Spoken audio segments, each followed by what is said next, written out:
Hello everyone. In today's video we are going to learn about learning. Interesting. आज हम ये सीखने जा रहे हैं कि लर्निंग कैसे की जाती है। लर्निंग एक काफ़ी इम्पॉर्टेंट चैप्टर है जो कि नेट जेआरएफ के एग्ज़ाम में काफ़ी पूछा जाता है और जो दूसरे कॉम्पिटिटिव एग्ज़ाम्स होते हैं साइकोलॉजी के उसमें भी काफ़ी आता है ये। लर्निंग में बेसिकली हम आज के वीडियो में देखेंगे 4 चीज़ें। पहले हम देखेंगे लर्निंग की डेफिनेशन क्या है, फिर लर्निंग की कैरेक्टरिस्टिक्स या फिर फीचर्स क्या हैं, फिर लर्निंग की थ्योरीज़ क्या हैं और कितने टाइप्स की लर्निंग होती हैं, और फिर लास्ट में हम देखेंगे कि लर्निंग की एप्लीकेशंस क्या हैं। So first of all let's see what is learning. So learning में be defined as any relatively permanent change in behaviour और behavioural potential produced by experience. Means किसी एक्सपीरियंस के नतीजे में हमारे बिहेवियर में जो चेंज होता है उसको हम लर्निंग बोलते हैं। अब यहाँ पे बिहेवियर ओवर्ट भी हो सकता है और कोवर्ट भी होता है। ओवर्ट बिहेवियर उसको बोलते हैं जिनको हम ऑब्ज़र्व कर सकते हैं, और कोवर्ट बिहेवियर उसको बोलते हैं जिनको हम ऑब्ज़र्व नहीं कर सकते, जो मेरे मेंटल प्रोसेसेस हैं।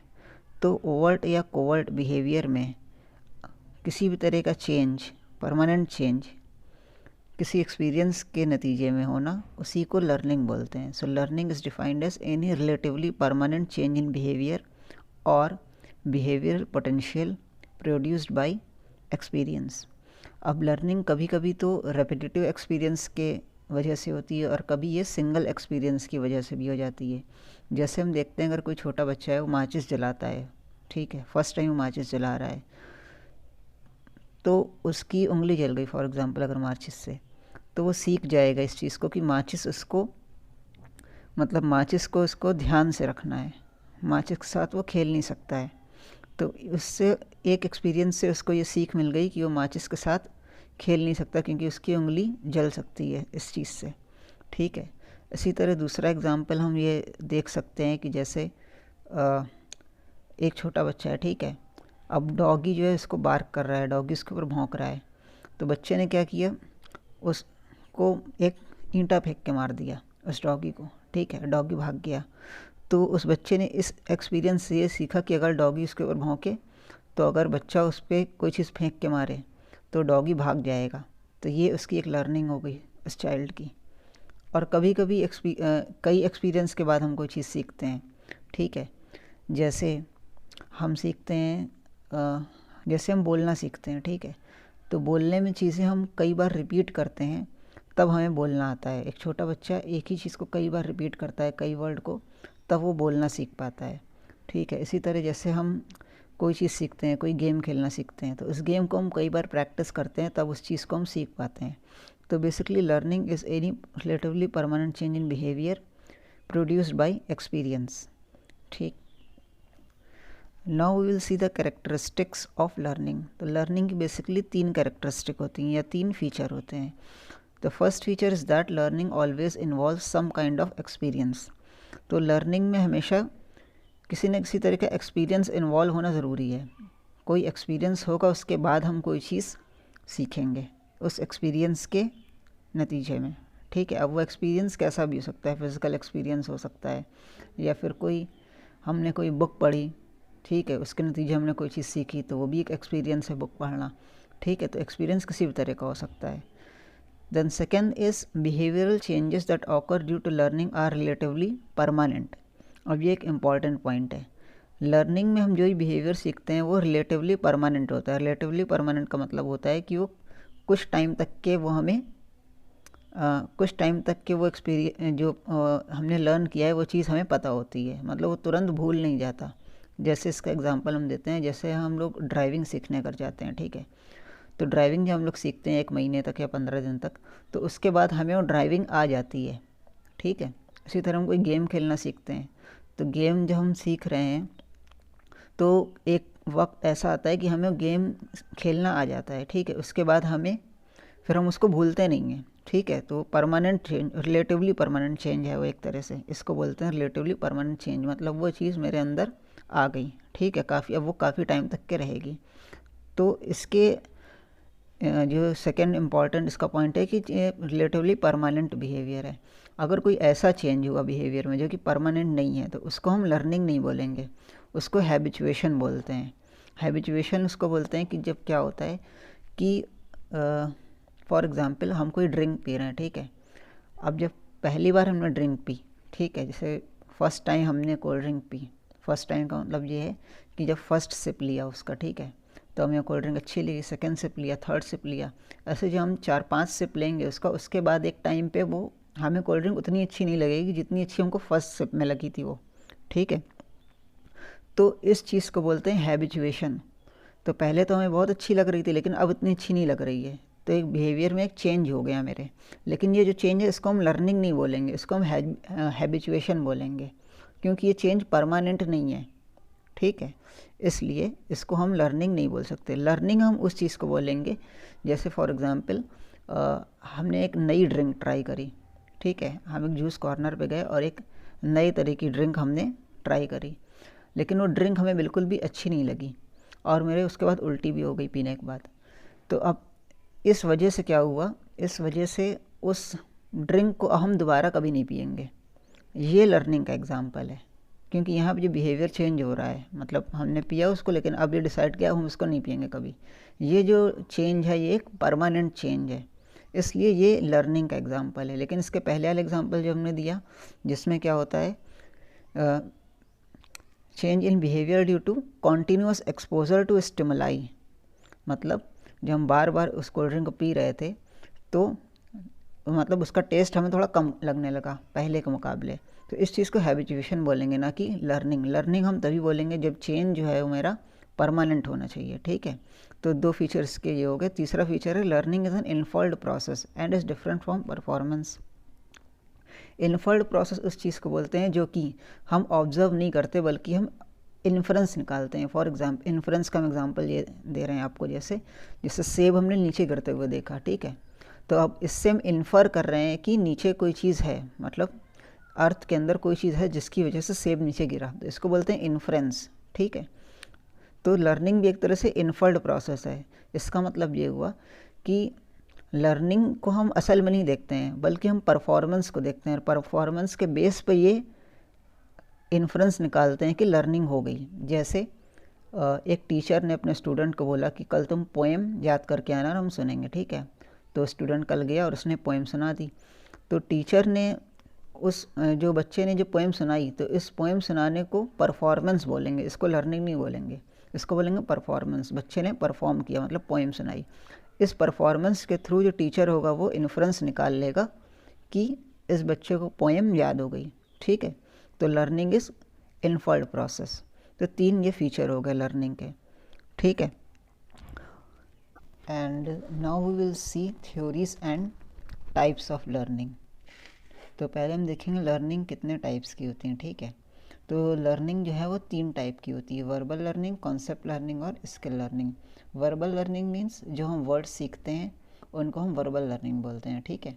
हमारे आसपास जितनी भी चीज़ें होती हैं उनको हम कोई ना कोई वर्ड का नाम दे देते हैं, तो उसके थ्रू हम चीज़ों के बारे में जानते हैं। जैसे एप्पल, तो एप्पल एक फ्रूट है जिसको हमें एक नाम दे दिया एप्पल, ठीक है।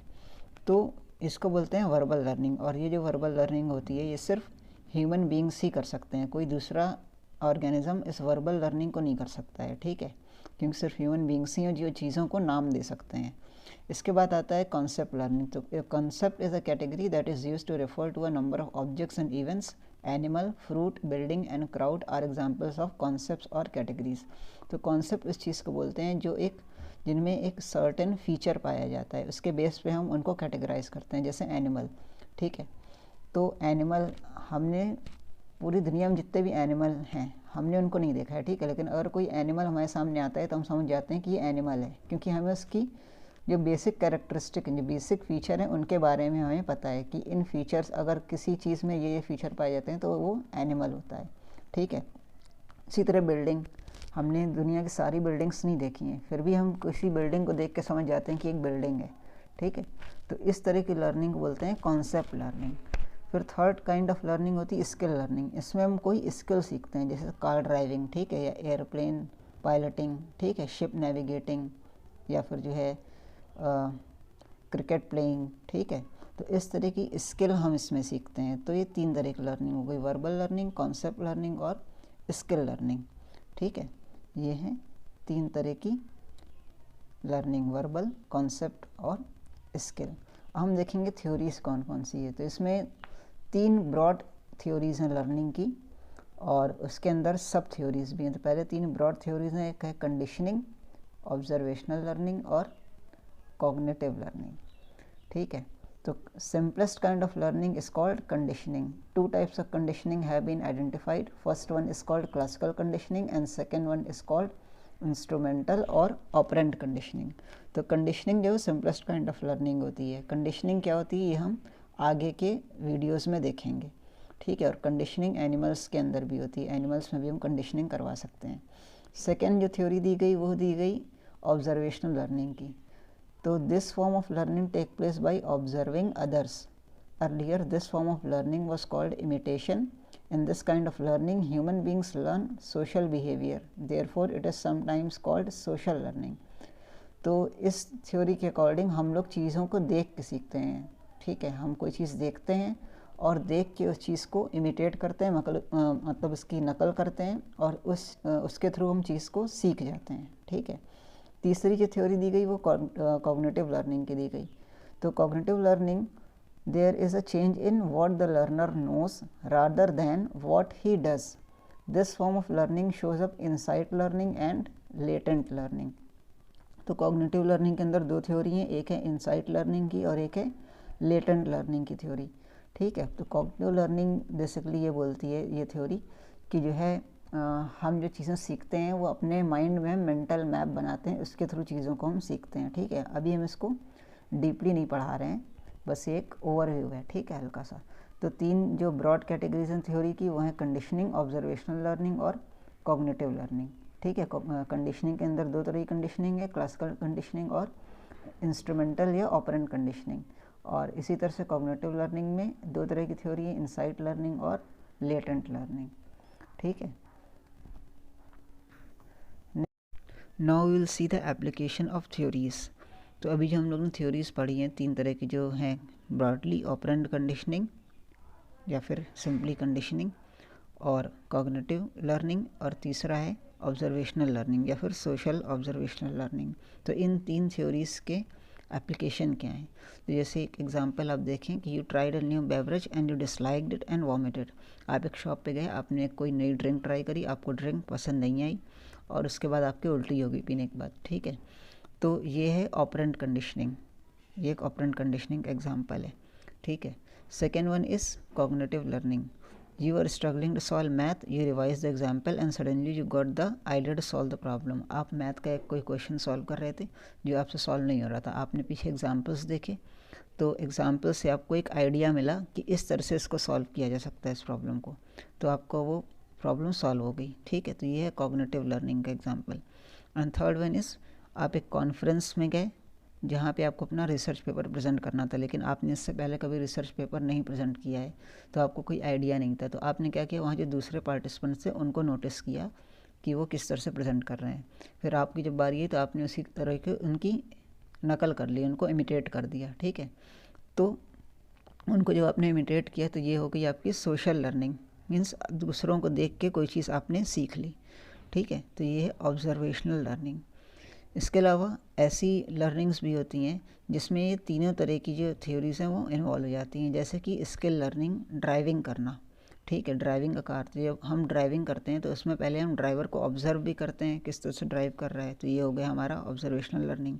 फिर हम ये भी देखते हैं कि कौन सा बटन प्रेस करने पे कार में क्या हो रहा है, जैसे अगर हम ब्रेक को प्रेस करेंगे तो कार रुक जा रही, ठीक है, तो ये हो गया ऑपरेंट कंडीशनिंग। फिर हम ये भी जानते हैं कि हम जहाँ पे कार को लेके जा रहे हैं उस जगह का हमें मैप भी पता होता है, ठीक है, वहाँ के हमें रास्ते पता होते हैं, तो ये हो गई कॉग्निटिव लर्निंग। तो इस टाइप की लर्निंग जो स्किल लर्निंग है इसमें हमारी तीनों थ्योरीज इन्वॉल्व हो गई। और थ्योरीज ऑफ लर्निंग और टाइप ऑफ लर्निंग ये दोनों अलग अलग चीज़ें हैं, ठीक है। जो टाइप्स ऑफ लर्निंग है वो एक कम्प्लीटली अलग चीज़ है और थ्योरीज ऑफ लर्निंग है वो कम्प्लीटली अलग चीज़ है, ठीक है। तो टाइप्स हम समझ गए हैं, वर्बल लर्निंग, कॉन्सेप्ट लर्निंग और स्किल लर्निंग। और जो थ्योरीज़ ऑफ लर्निंग है इनको हम आगे डीप में पढ़ेंगे, क्योंकि यहाँ से ही क्वेश्चन आते हैं। कंडीशनिंग, ऑब्जर्वेशनल लर्निंग और कॉग्निटिव लर्निंग, इनको डिफ़ाइन कैसे करते हैं, इनके अंदर और कितनी थ्योरीज़ हैं, इनको किसने दिया है और कौन कौन से एक्सपेरिमेंट्स फेमस हैं इन थ्योरीज़ के अंदर, इनको हम लोग आगे देखेंगे। तो आज का वीडियो यहीं पे ख़त्म करते हैं।